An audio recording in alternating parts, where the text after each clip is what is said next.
I've already taken the still photos of the vehicle. So now what I do in this video portion of it is we're going to do a walk around. I'll point out some of the blemishes that I picked up on. And then also we'll do some paint meter readings to check for any signs of hidden damage or repaint, right? So even if the Carfax or the vehicle check report shows no accidents or no damage reported to them, that's exactly what it means. It hasn't been reported to them, but doesn't necessarily mean that nothing's happened. So we'll be checking for that right now. So we'll go ahead and dial in. One of the things I do notice though, on the right side, I see some haziness and some inconsistencies in the color a little bit. But again, when we make our way over there, we'll get some paint measurements and see if it's been repainted. Okay, so looking at the front bumper here, I'm always give them some forgiveness on this if it's slightly off in the color shade, one, because of the change of material. Second, this is where typically the cars would get bumped and scuffs like it has here. So a couple scuffs here. Headlight lens looks pretty good. Just some cloudiness, but not bad. Right? At some point, if it gets any worse, especially here, there's a service out there that can actually polish that out and make it look like new again. Just checking the grill again, looks good. Just some little rock chips right there. Okay, decent, good. Always like to bump these a little bit to see if anything rattles loose. Again, just some rock chips and then there's like a little crease right here, right? I don't know if the camera will pick up on it or not, but yeah, just right there. And again, these are just cosmetic blemishes or imperfections that I'm pointing out now. Nothing to do with it structurally. Let's get some paint meter readings. This paint meter is an electromagnetic paint meter. It reads in the thousandths of an inch. So our first reading is 4 thousandths. Okay, 3.5, 4. And when we got a 3.54 reading, that's or 4.5, I give it plus or minus 0.5 thousandths of an inch. Okay, 4.5. Okay, hood seems like it'd probably be the original paintwork. So good, so far so good. When I get back to the office, I'll be analyzing the body lines and checking for gap inconsistencies. But so far it looks pretty good. So 4, that's another great reading, and 3.5. So far so good. While I'm here, let's take a look at the left wheel well area, and I like to capture this, and I actually like to capture as many angles as possible. Typically, this is where the wheel would spin something up if it did run over something in some cases. So it's always nice to check. Tires look decent. I don't see any signs of any dry rot there. Still got some decent tread on there. Looking at the rim, don't see any of the obvious signs of curb rash. Looks okay. Rotor looks like it's even surface. No grooves, okay, or unevenness. I always like to try to capture the brake pad if I can get it. Manipulate it a little bit there, and we'll see if that comes out or not. All right, while I'm down here, I always like to take a look at the side panels at this view here, and I just work my way up, and we're just checking for waviness, dings or dents. Right. Shot of the outside mirror, those usually get scuffed up. Looks so far so good. All right, moving on. Just some light scratch marks right there. Not even scratch marks, the scuff marks. Let's look at the door. Left front door, 3.5. Lower reading, 4.5. 3.5. Good readings. Here, you typically would see this. Just some scratches, so somebody needs to trim their nails. Right? But you see it here. Sometimes you can polish that out. And then just a little scratch here too. If I could feel it with my fingernails, chances are it won't polish out. Looking at the glass, let's take a look at the windshield. Don't see any obvious chips or cracks or delamination. I got the still photo of the public VIN plate, so I'll be cross-referencing that with that and the door jamb and some other markings. Okay, quickly, and then here's a shot of the roof. I'll be checking the operation of the sunroof. Right now it looks pretty flush. Let's get some readings too. As we see on the news sometimes, people like to use their cars or somebody else's cars as a platform to protest or to celebrate, and so I always get in the habit of checking these roofs to make sure there's no signs of damage. Okay, left rear door, 3.5, 3.5, 3.5. Great readings. Again, some little scratches there. Let's get a reading back here. 4 and 4. Glass in good shape. Okay, left rear wheel well area.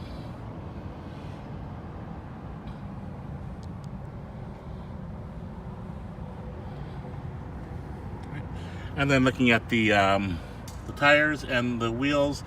Tires, I don't see any sidewall damage on the front nor the rear. The DOT numbers, I looked at them already. 2015 is when they were manufactured, in the 25th week of that year. Just a little bit of a curb rash, or maybe when they're installing the rim, they gouged it just a little bit. Don't see any dry rotting on the tires. Treads depth looks pretty deep. Okay. And then let's get a shot of the rotor. Nice, looks like a nice even surface. And let's see if we can get that brake pad in there somewhere. And I have to review this video myself still. Then I'm gonna make an about face and just do a quick side panel view again. Just making sure everything looks aligned.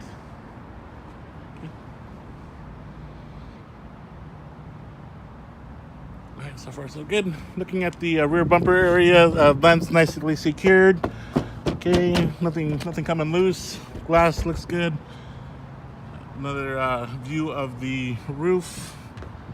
3.5, great reading. So it looks like we're getting factory readings so far. 3.5 to 4.5 seems to be the average, what we're seeing. 4, 3.5, and 3.5. Good. Just some little scuffs here. It's what we would expect because of the loading area there. All right. Sometimes I see these what do you call them? Spoilers or whatever they're called. Each manufacturer's got their own wording for them, but sometimes I see clear coat failure on these, so I like to check it, each and every single one of them. But they look good. Okay, little side panel view before we start moving on this side here. Again, I'm seeing a little bit of haziness on this side, especially like right here, some cloudiness and some little scuff marks. But let's go ahead and start getting some readings. 3, okay, that's all right. Uh-oh. 4, all right, that's good. 5.5. 4, 6.4. Oh, that's a high reading right there. Let me try that again. 7 and 6. Okay, so all right, so yeah, where I saw this little bit of cloudiness, so it looks like there has been respray in this area. More likely it's probably the panel here where it kind of is faded right there, but definitely some signs of respray here. So when I see that, I just check for workmanship issues. Here I can see where the paint probably got burnt a little bit. You can just see the line coming across here. This is where they probably masked it off. Let me take a look here. 6 and 4, yeah. So it looks like you can literally see the line where right here on the swage line where they masked it off and just painted down here. That's the impression that I'm getting. All right. Take a look at the wheel well again.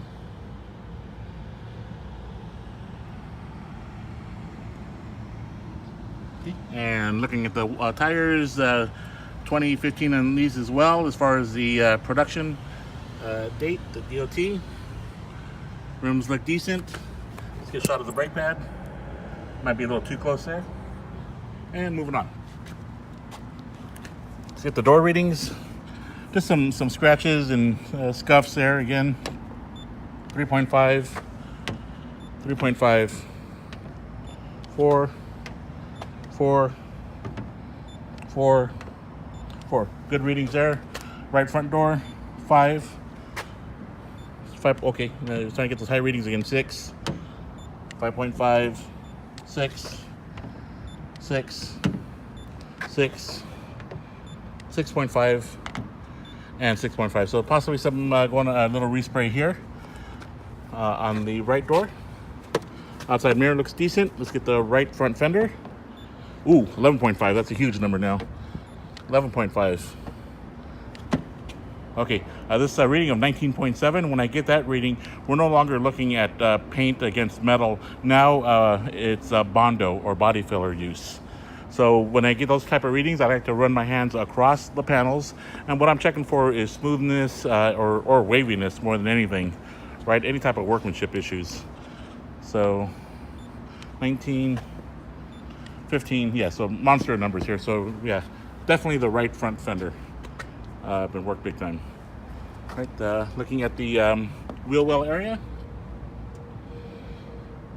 Just a quick little snapshot here. Nice, don't need to review this myself. Sorry I'm moving so quickly, but sometimes these videos get a little too long. All right, looking at the tires here. Tread looks decent.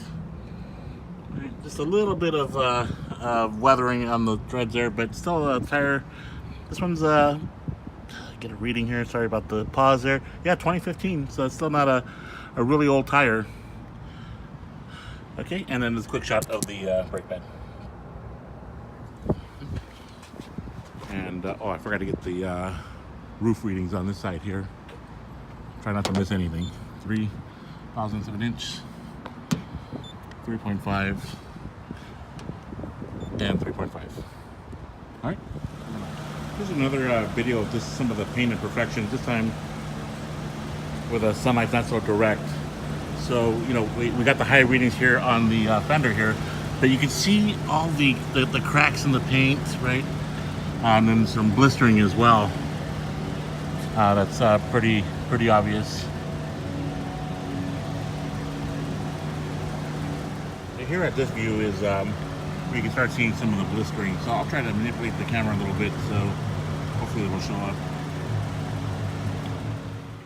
All right, I started running video on these scans because it seemed like there was too many photos to be taken.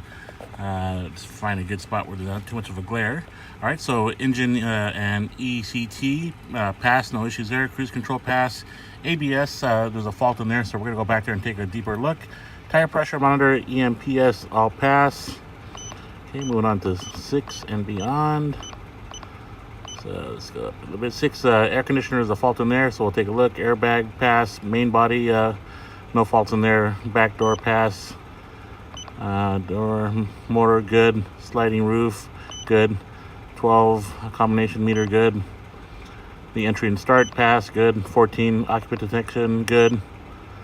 And engine. Okay, so let's go back and take a deeper look at what's going on with the ABS system here. So let's go ahead and open that up.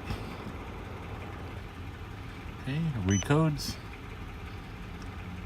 Okay, low or high power supply voltage. Typically when I see that, that's due to a low battery at some point, but it's something that you want to document just in case it does turn into an issue later on down the road, or you may want to discuss that with them, see what they're willing to do. But I'll be documenting in the report as well, in addition to this video. So let's go back here, and I don't erase any codes while I do this. I'm just here to observe and document. Okay. All right, and let's keep on going. Okay, so let's see what's going on with the air conditioner. Okay, read that one. Okay, read codes.